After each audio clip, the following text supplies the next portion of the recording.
Valued guest is Ken Okolugbo.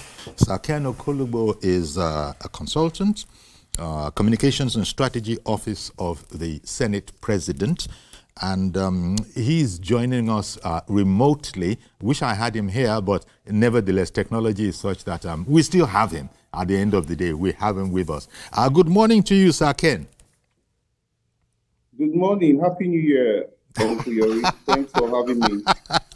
Indeed. Thank you very much. I haven't spoken to you this year. You're right, when you look at it like that. So, let me just say compliments of the season then. Thank you very much.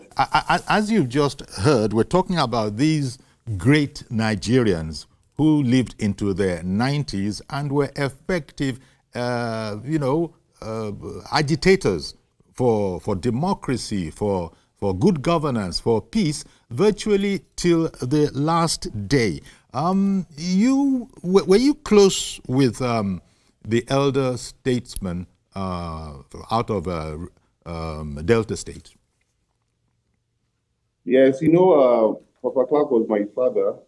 Okay. A few of us were not his biological children, but we're as good as his biological. We're as good as his biological children. Yes. Maybe you can consider us as first 11 if you put it that way.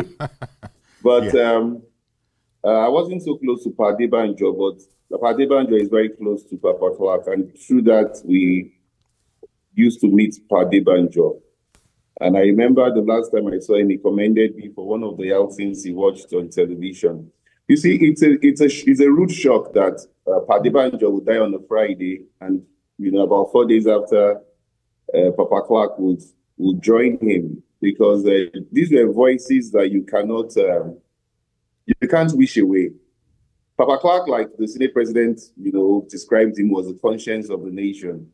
He would speak where nobody would speak. He never cared whose horse was God. I remember the last time we had him on this program. If you remember very well, Uncle Yori. Yes.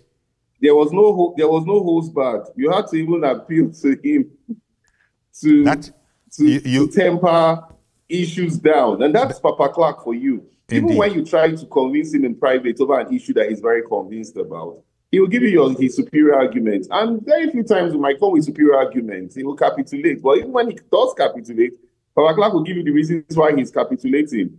You understand? And that is who he was. He was the voice of the voiceless. He was a defender for those who couldn't defend themselves. And he helped the economy of this country, because his work with the militants helped to ensure that production remained either stable or increased in most of the oil-producing states of the Niger Delta. Indeed. Well, you're right. And back in studio here,